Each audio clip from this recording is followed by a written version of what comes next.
Crusaders Chiefs, hell of a game, hell of a final. I think it was fair. I think there was some complaints from the Chiefs fans at the end, booing Ben O'Keefe for his refereeing, but I thought personally he did a great job. I'll get into it with no further ado. So we start the first half. Straight away we kind of get a yellow card very, very quickly for a head-on-head collision. I think the Chiefs player is very lucky not to have it as a red card. Literally has his forehead homing pigeon into the opposition's forehead and they collide. Could not be clearer a red card for my opinion. I'm glad it wasn't for the good of the game because that would have killed the game off early.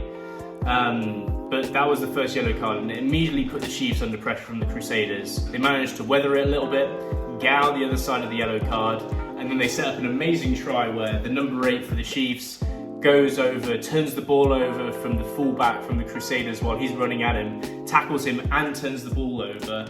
They managed to get the ball out quick, whip it out wide, suck players in, space on the outside, and they score a try in the corner.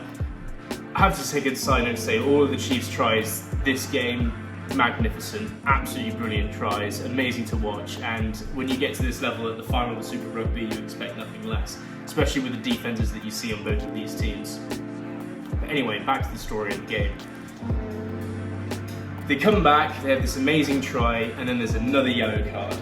This time, the same number 8 that had the same great turnover, this time he tries a turnover within his own half and he goes straight off of his feet. And this is a build-up of a bunch of penalties that ultimately led to a yellow card.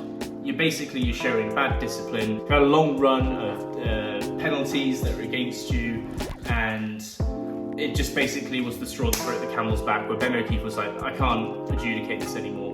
So I'm going to take this little opportunity to just talk about Ben O'Keefe, and then we'll go back to the story of the game. Ben O'Keefe, I think there was a couple of things he missed.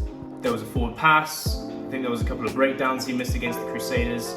But I think the Chiefs feeling bad about the refereeing as though they got hard done by, probably a little rich. The reason I say that is because in reality, he was consistent.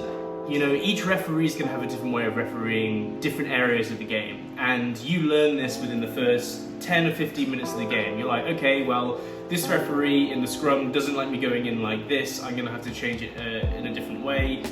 This referee doesn't want us walking into the line out and jumping straight away. He wants to set the line out. That's fine. We adjust. This referee is going to call offside more and more than this referee in this game or in this game. And you kind of have to adapt. And the Chiefs didn't do that for the first half. They got penalised and penalised and penalised. But Ben O'Keefe was consistent. He was really strict to the breakdown. You had to basically like Superman your way out of a ruck if you were at the bottom of it, otherwise he's going to call a penalty on it.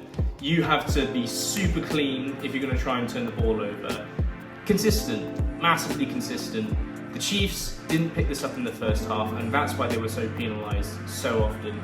Now, there can be the argument that they're trying to play on the edge, they're playing the Crusaders, former champions, that's fine, I understand it. But the reality of what it ends up in is that for the first half of the game, half of that half, you had 14 men, and you got away with it. You played incredibly well and you kept it within a one-score game. And it almost seemed like the Chiefs learnt this, right? They learnt this and they stopped getting penalised in the second half. And the first 25 minutes of the second half, I thought they were going to win it. They looked dominant. They were playing beautiful rugby. They scored another 2 tries that were just incredible to watch. That one on the outside coming from a set piece where McKenzie goes to the right-hand side, he passes it to the inside centre, and off a preamble move, because everyone's already looking at once the fly half passes it outside of him, everyone's thinking, right, the ball's going on outside. But they had a move set up where the inside centre was then looking inside for the fullback to take the inside line, and then when the fullback makes the line break, the winger has held his line on the outside, knowing that he's going to make the line break, and that just, it was a beautifully worked move. The other try they played as well, amazing. But it looked like the Chiefs had learned their lesson right on the penalties. They had stopped doing it, they looked dominant, they looked like they're going to win the game.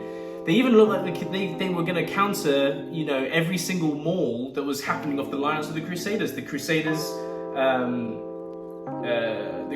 basically, I think that try actually, I've messed up, haven't I? That try for the Chiefs wasn't actually called a try. I think it was brought back, or it might have been the other one, I can't remember. But one of those was called back, and then that for like an offside. And then the Crusaders, they used that as an opportunity to go in the corner. And the Chiefs looked like they were countering them all like fantastically. They finally felt like they worked out how to disintegrate it legally, how to swipe it round and make it collapse on itself. So Ben O'Keefe was like, okay, that's fair. And they were doing an excellent job of it. And then, right at the key moment in the game when you're on the goal line, and your captain, Sam Cane, I mean, he's a wonderful player, but he's going to be kicking himself. He's going to look at the replay and he's going to know, like, he goes in for the ball at the back of the ruck thinking it's, you know, free ball.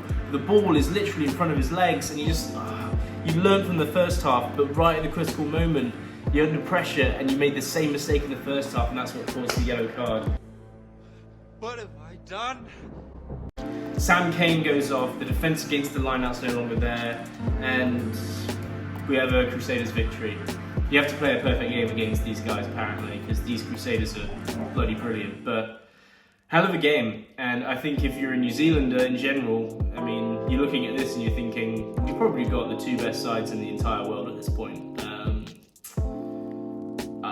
I mean, maybe not with a couple of teams in Europe, they'd probably be even Stevens, but I think to get the best out of Europe, you're looking at the European final.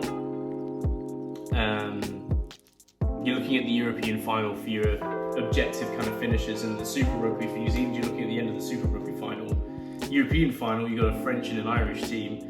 Super final, you've got a New Zealand team, and I think that's what I'm talking about in terms of that advantage. So, kind of wrapped up my final thoughts all within a review of the game, but those are my thoughts, and that's what I thought happened in this game today.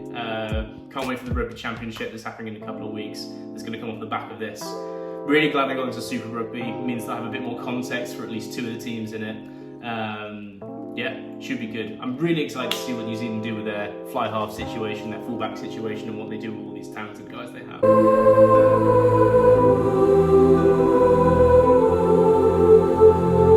But that's me. I think the better team won, the more disciplined team won. Chiefs had it in their hands, but man, just fumbled it. Just didn't read the referee in the end. I felt like they had, but they didn't. But that's it from me. Maybe I'll have another video coming up in the next couple of weeks to have as a bit of an intermediate. I've got some ideas. I don't want to say them and then commit to something, but yeah. Anyways, cheers for tuning in.